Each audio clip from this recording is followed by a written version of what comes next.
नमस्कार दोस्तों, study with Dev channel में आपका स्वागत है। दोस्तों, पिछली वीडियो में हमने हिंदी तथा अन्य कुछ भाषाओं के बारे में आपसे चर्चा किया था। आज हम आपको इस समान हिंदी का सबसे वेरी इम्पोर्टेंट टॉपिक पढ़ा रहे हैं, हिंदी वर्णमाला, जिससे हर किसी एग्जाम में कोई ना कोई क्वेश्चन जरूर आता है। तो आज चर्चा करते हैं हिंदी वर्णमाला। तो पहले देखें तो वर्णमाला किसे कहते हैं। इसकी परिभाषा है, वर्णों के व्यवस्थित समूह को वर्णमाला कहते हैं। कोई भी वर्ण हो, शब्द हो, उसका व्यवस्थित समूह हो, ना कि उसमें सार्थक के साथ साथ निरर्थक अर्थ भी उसमें जुड़ जाएं, तो ऐसा नहीं है। व्यवस्थित समूह हो, उसको व्यवस्थित ढंग से जिस समूह के माध्यम सब व्यवस्थित समूह से जिसका वर्णन किया जाता है वही है वर्णमाला। वर्ण की मूल विशेषता है कि यह सरल, निर्वय एवं अविभाज्य अवयव होता है।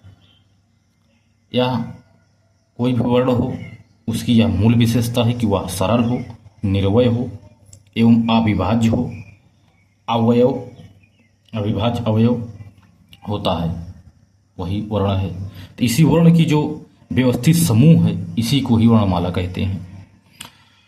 अब वर्णमाला देखते हैं। हिंदी वर्णमाला में कुल 52 वर्ण हैं, 52 यानी 52।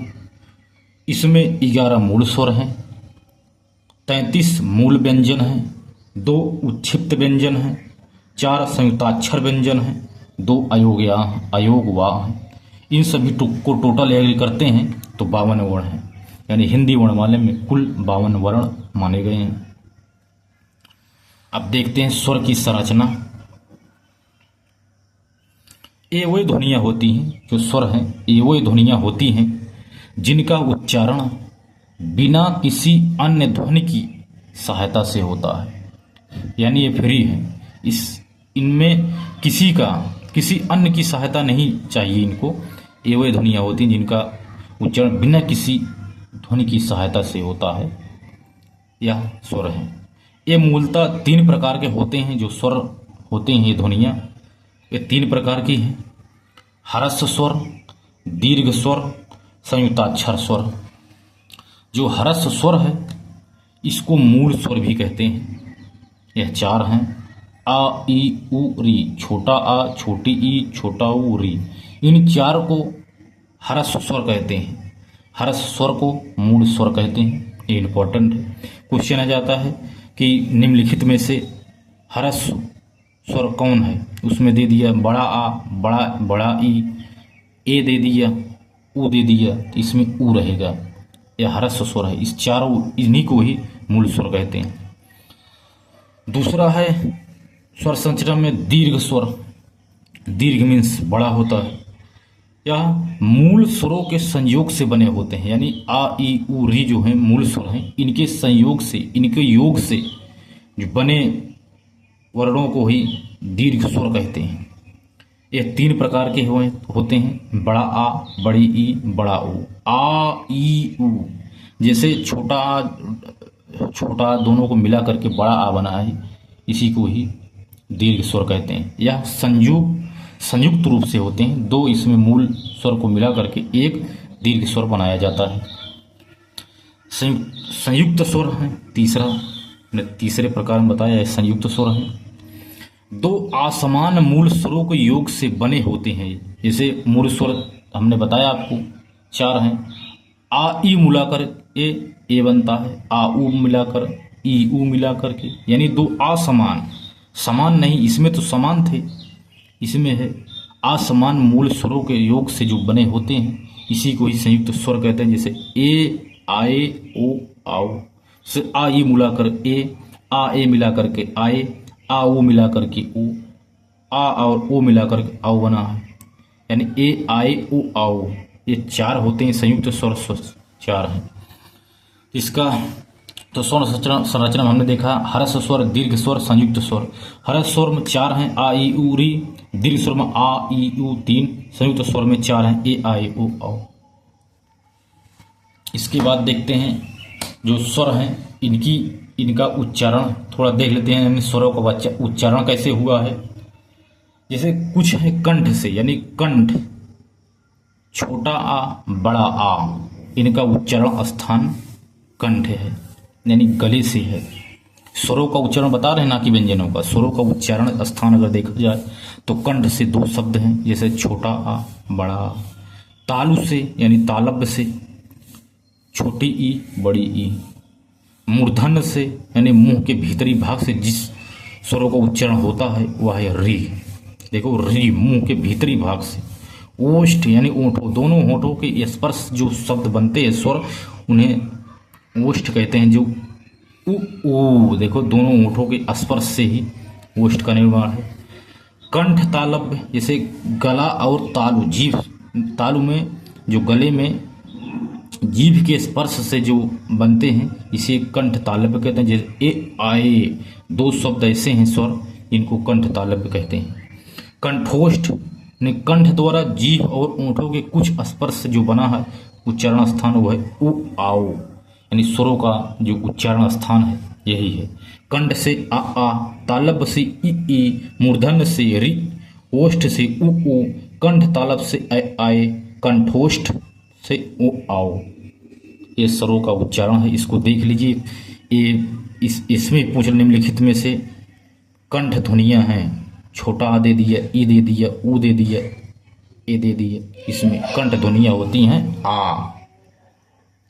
इसके बाद देखते हैं स्वर संरचना को देख लिया हमने। अब देखते हैं व्यंजन संरचना, जिनका उच्चारण स्वरों की सहायता के बिना नहीं हो सकता, इन्हें व्यंजन संरचना कहते हैं। यानी कोई भी इसमें अगर इनकी संरचना किया जाएगा उसमें स्वर का होना अति आवश्यक है। इनके बिना इनका उच्चारण स्थान हो ही नहीं सकता। जैसे इनके प्रकार हम देखते हैं, वर्गीय या स्पर्श व्यंजन, इसमें काफ़ी प्रकार इनको देखने में मिलता है। व्यंजन संरचना की प्रकार देख लेते हैं। तो पहला है वर्गीय या स्पर्श व्यंजन। इसका अर्थ है इनका उच्चारण विभिन्न वर्गों की सहायता से होता है। जो स्पर्श व्यंजन है या वर्गीय व्यंजन है, इनका विभिन्न वर्गों की सहायता से इनका उच्चारण होता है। तो वर्ग 5 प्रकार के होते हैं। जो वर्ग हैं 5 प्रकार के होते हैं। का वर्ग, चा वर्ग, टा वर्ग, ता वर्ग, पा वर्ग, ये 5 प्रकार के वर्ग हैं। कंठ, तालब्य, मूर्धन्य, दंत, ओष्ठ, इन्हीं को ही वर्ग कहते हैं। वर्ग 5 प्रकार के होते हैं, यानी जो स्पर्श व्यंजन है इनका उच्चारण विभिन्न वर्ग की सहायता से ही किया जाता है। जो 5 वर्ग हैं, जैसे कंठ यानी का वर्ग में का, खा, गा, घा, अंग्या। तालब्य में चा वर्ग में चा, छा, जा, झा, इया। मूर्धन्य में जो टा वर्ग है टा, ठा, डा, ढा, आड़ा। दंत में जो ता वर्ग है ता, था, दा, धा, ना। ओष्ठ में जो पा वर्ग है उसमें पा, फा, बा, भामा। यह 5 वर्ग हैं। इन्हीं को ही वर्गीय व्यंजन यानी स्पर्श व्यंजन इन्हीं को ही कहा जाता है, जितने भी हैं। देखो का, इनके का देखो, का अगर पढ़ोगे का तो का प्लस छोटा अ मिला करके का निर्माण हुआ। जैसे क प्लस अ, दोनों को मिला करके ही का बना है। यानी इनका जो उच्चारण स्थान है इसमें स्वर की सहायता से ही इसका निर्माण हुआ है, इसीलिए यह वर्गीय या स्पर्श व्यंजन है। इसके बाद जो ये वर्ग हैं, जो 5 वर्ग हैं, 5 वर्ग के जो लास्ट का अक्षर है का वर्ग में से अंग्या, इया, आड़ा, ना और मा, इन्हें पंचमाक्षर कहते हैं या अनुनासिक। यह अनुनासिक व्यंजन अगर पूछ लिया जाए निम्नलिखित में से अनुनासिक व्यंजन कौन सा है, बीच में दे दिया टा, जा, त, ना, तो अनुनासिक व्यंजन कौन सा है? प्रत्येक वर्ग का अंतिम अक्षर को ही पंचमाक्षर कहते हैं या अनुनासिक व्यंजन कहते हैं। इनको देख लेना, ये बहुत इंपॉर्टेंट है। इसमें से कोई भी हो तो पंचमाक्षर है, तथा वर्ग भी है, वर्गीय व्यंजन है यानी स्पर्श व्यंजन भी है। तो पहला प्रकार व्यंजन संरचना में हमने पहला प्रकार देखा वर्गीय या स्पर्श व्यंजन। दूसरा देखते हैं अंतस्थ व्यंजन। अंतस्थ व्यंजन का मतलब ये स्वर एवं व्यंजन के बीच हैं, इन्हें अर्ध स्वर भी कहा जाता है। अंतस्थ व्यंजन को अर्ध स्वर कहते हैं। यह स्वर एवं व्यंजन के बीच की कड़ी है। पूछ लेते हैं, स्वर एवं व्यंजन की सहायता से जिन व्यंजन का प्रयोग किया जाता है, उपयोग किया जाता है या उच्चारण किया जाता है, वह कौन से व्यंजन है? यानी वो अंतस्थ व्यंजन है। अंतस्थ व्यंजन 4 होते हैं।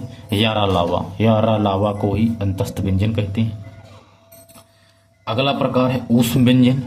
इनका उच्चारण स्थान मुखांगों के घर्षण से उत्पन्न ऊष्मा से होता है। मुख का जो अंग है उससे घर्षण से उत्पन्न होता है, जैसे स, ख, स, हा, ये भी 4 होते हैं ऊष्म व्यंजन। ऊष्म माने ऊष्मा, गर्मी से उत्पन्न जिससे थोड़ा ताकत लगती है। स, ख, स, ह, ये भी 4 होते हैं। खटकोण वाला सा है, स, ख, स, ह, ऊष्म व्यंजन भी 4 होते हैं। अगला प्रकार है संयुक्त व्यंजन। संयुक्त मतलब होता है जुड़ा हुआ। इसका 2 व्यंजनों को योग से जो बना होता है उसे ही कहते हैं संयुक्त व्यंजन। ये भी 4 होते हैं। छत्रंग, ज्ञ, स्रा, यह 2 व्यंजनों को योग से बने, जैसे क और सा मिलाकर के छा बना है। ता हलंत लगा है, आधा ता है, और रा मिला करके रा बना है, री, छत्रंग बना है। आधा जा और यहाँ मिला के ज्ञा बना है, स र बना के स्रा बना है। छत्रंग, ज्ञा, स्रा, ये संयुक्त व्यंजन है। ये भी 4 प्रकार के होते हैं। इनका योग 2 व्यंजनों के योग से बना है, ये संयुक्त व्यंजन है। इसके बाद देखते हैं अगला व्यंजन प्रकार में उच्छिप्त व्यंजन। उच्छिप्त व्यंजन 2 होते हैं, ढ़ा और ढा, ये उच्छिप्त व्यंजन है। ये बिंदी अगर यहाँ रहती है तभी ये उच्छिप्त होगा। अगर ऐसे करके यहाँ हो जाए तो अंग्या है। ये पंचमाक्षर अनुनासिक है, इसको देख लेना, ये इसको ध्यान से देखना दोस्त। या अगर ये छोटी सी जो बिंदी है अगर यहाँ रहती है तो अंग्या है, अगर नीचे रहती है तो ढ़ा है, क्योंकि ये उच्छिप्त व्यंजन है और ये अनुनासिक व्यंजन है। ये पंचमाक्षर का है, क्योंकि देखो अंग्या में हमने बढ़ाया है। जो यहाँ देखो, जो यहाँ रहेगा ये अंग्या है, कखा कखा अंग्या। इन्हें पंचमाक्षर, ये पंचमाक्षर है, अनुनासिक है। लेकिन यही बिंदी अगर नीचे मिल जाती है आपको, ये बहुत ये कभी क्वेश्चन बार बार गलत होता है बच्चों से, क्योंकि इसको ध्यान नहीं दे पाते कि ये उच्छिप्त है कि पंचमाक्षर है। ये बिंदी का ही ये खेल है इसमें। इसके बाद अयोगवाह है। 2 अयोगवाह हैं, आह और आह, अंग आह। अंग आह को ही जैसे अंग आह, ये अयोगवाह, 2 अयोगवाह हैं। अब व्यंजनों की कुछ संरचना देख लेते हैं। जो स्वरों की संरचना हमने देख ली, अब व्यंजन की संरचना देखते हैं कि तालब्य से या ध्वनियां तालब्य हैं। री को मूर्धन्य कहते हैं, वा को दंतोष्ठ कहते हैं, ला को दंत कहते हैं, ये दंत है। तालब्य है, सा को तालब्य कहते हैं, सा को दंत कहते हैं। इसे ला हो गया, सा हो गया, ये दंत है, दंत। कंठ दंत है तावर्ग में, तावर्ग में नहीं। तो सा जो है ये व्यंजन का है, तो सा और ला इन दोनों को दंत कहते हैं। और सा ये वाला अगर शरीफा वाला अगर सा आपको मिल जाता है, सरौता वाला सा है, तो इसे कहते हैं तालब्य। और अगर वा मिल गया आपको तो समझ लीजिए यह दंतोष्ठ। वा को दंतो, वा यानी दंत और ओठ को मिलाकर के जो बना है। मूर्धन्य में 2 हैं, री और खा, खटकोड़ो वाला खा जो है सा, इसको मूर्धन्य कहते हैं। ये वाला और री ये मूर्धन्य है, इनका उच्चारण स्थान मूर्धन्य है। हा जो है वह कंठ है, गले से हा का उच्चारण स्थान है कंठ। बाकी 5 प्रकार के वर्ग ही हैं जिनका उच्चारण स्थान का, खा, गा, अंग्या जो है कंठ, तालु, मूर्धन्य, दंत, ओष्ठ से जिनका उच्चारण स्थान है वह आपको बता ही दिया है पिछले वीडियो आगे थोड़ा इससे पहले। और जी व्यंजन बच गए थे, जैसे इसमें अंतस्थ, ऊष्म, संयुक्त आदि व्यंजन में जो प्रकार में ये इतने आते हैं, इनका उच्चारण स्थान यही है। सा का मूर्धन्य, हा का कंठ, या का तालब्य, या का तालब्य है, तालब्य भी 2 है। या और सा का स्थान है तालब्य, री का मूर्धन्य, वा का दंतोष्ठ, ला का दंत, इस सरौता वाले को तालब्य, सा इस वाले सा को दंत। इसके बाद कुछ देखते हैं अल्प प्राण। एक और परिभाषा देखते हैं, कुछ शब्द होते हैं अल्प प्राण एवं महाप्राण, अघोष या सघोष यानी घोष, घोष अघोष, अल्प प्राण महाप्राण, इस पर चर्चा करते हैं। तो अल्प प्राण किसे कहते हैं, ये भी कभी कभी पूछ लिया जाता है। तो प्रत्येक वर्ग का, जो हमने 5 प्रकार आपको बताया है वर्ग का, कंठ, तालु, मूर्धन्य, दंत, ओष्ठ, का वर्ग, चा वर्ग, ता वर्ग, टा वर्ग, पा वर्ग, जितने भी हमने वर्ग बताए हैं, इन्हें प्रत्येक वर्ग का प्रथम, तृतीय, पंचम वर्ण या वर्ण को हम अल्पप्राण कहते हैं, तथा अंतस्थ व्यंजन को अल्पप्राण कहते हैं। 11 अलावा अंतस्थ व्यंजन 4 हैं, 11 अलावा सभी स्वर तथा पंचमाक्षर, यानी ये तो पंचमाक्षर हो ही गया, ये सभी अल्पप्राण है। 11 अलावा अंतस्थ व्यंजन अल्पप्राण है, सभी स्वर अल्पप्राण है, प्रत्येक वर्ग का पहला, तीसरा, पांचवा अक्षर अल्पप्राण है। अब जैसे पूछ लिया एग्जाम में, निम्नलिखित में से अल्पप्राण किसे कहते हैं, यानी आपको दे दिया खा, आपको दे दिया गा, आपको दे दिया छा, आपको दे दिया ठा, इसमें से आप बताइए कमेंट में, आपको कमेंट में इसमें बताना है आपको अल्पप्राण ध्वनियाँ कौन सी हैं। तो आपको बताना है प्रथम वर्ग का प्रथम अक्षर, तृतीय अक्षर, पंच अक्षर, ये अल्पप्राण है। तो का के बाद खा आता है, द्वितीय है, ये नहीं है। फिर गा आता है, यानी ये अल्पप्राण है। चा के बाद छा आता है, द्वितीय है, ये नहीं है, ये है, ये भी नहीं है। टा के बाद था गया, द्वितीय है, यानी नहीं है। यानी अल्पप्राण ध्वनियाँ कौन सी है, गा, यानी प्रत्येक वर्ग का। अब इसी में बढ़ा देते हैं, निम्नलिखित में से कौन सा अल्पप्राण है। अंतस्थ 11 अलावा 1 दे दिए, और इसमें का वर्ग में कुछ दे देते हैं, व्यंजन दे देते हैं। यानी आपको देख लेना है वर्ग, प्रत्येक वर्ग का, जितने भी वर्ग हमने आपको पढ़ाया, तो प्रत्येक वर्ग का पहला, तीसरा, पांचवें अक्षर को ही अल्पप्राण, अंतस्थ व्यंजन 11 अलावा उसको अल्पप्राण, सभी स्वर अल्पप्राण को ही अल्पप्राण कहते हैं। अब देखते हैं महाप्राण। महाप्राण भी ऐसे है, प्रत्येक वर्ग का दूसरा यानी द्वितीय तथा चतुर्थ वर्ण जो है उसे महाप्राण कहते हैं, तथा ऊष् व्यंजन भी महाप्राण है।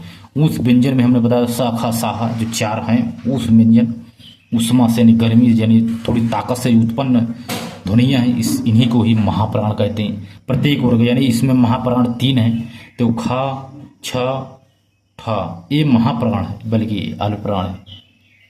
उसमें ये शाखा, साहा दे दिया, निम्नलिखित में से महाप्राण ध्वनियाँ कौन सी है, इसको आप देख रहे हैं, ऊष् व्यंजन जो है इन्हीं को ही महाप्राण कहते हैं। अब देखते हैं अघोष। अघोष ध्वनियाँ सघोष, सघोष को ही घोष कहा जाता है, चाहे घोष बोलो चाहे सघोष, ये अघोष। वर्ग का प्रथम एवं द्वितीय अक्षर जो है, जो वर्ग का प्रथम एवं द्वितीय व्यंजन अघोष है, तथा शाखा सा 3 है, हा नहीं, सा, ख, सा को अघोष वर्ण कहते हैं। इसमें 3 जो ऊष् व्यंजन है, शाखा, साहा, इसमें से 3 ध्वनि लेते हैं, शाखा, सा, ये अघोष है। और प्रत्येक वर्ग का पहला और दूसरा अक्षर अघोष है। पूछ लेते हैं इसमें अघोष ध्वनियाँ कौन सी हैं। जैसे अघोष ध्वनि इसमें दे दिया का, खा ने दूसरा, छा, ठा, टा, ठा, ये तीनों अघोष हैं, जबकि ये सघोष है, क्योंकि तीसरा है, यानी प्रत्येक वर्ग का पहला और दूसरा अक्षर जिसमें आता हो अघोष है। अब सघोष वर्ण में इसी तरह है, प्रत्येक वर्ग का तीसरा, चौथा, पांचवा जो वर्ण होता है उसे ही सघोष कहते हैं, तथा सभी स्वर सघोष हैं, यानी घोष हैं। अंतस्थ व्यंजन सघोष है। हा जो ऊष् व्यंजन तीनों उसमें है, और एक जो हा बचता है ये भी सघोष है, यानी घोष है। यानी प्रत्येक वर्ग का तीसरा, चौथा, पांचवा अक्षर सघोष है, सभी स्वर सघोष हैं, अंतस्थ व्यंजन सघोष हैं, हा सघोष है, अंतस्थ में 11 अलावा हमने आपको देख लिया। तो एक बार इसका रिवीजन करते हैं।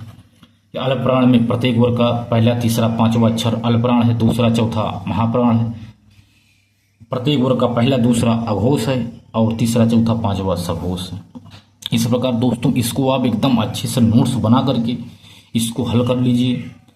इसके बाद हम अगर टाइम मिलेगा तो आपको हम क्वेश्चन आंसर आपको हम प्रोवाइड कराएंगे, क्वेश्चन भी हल कराएंगे प्रत्येक चैप्टर का, लेकिन इससे बाहर कुछ नहीं होगा।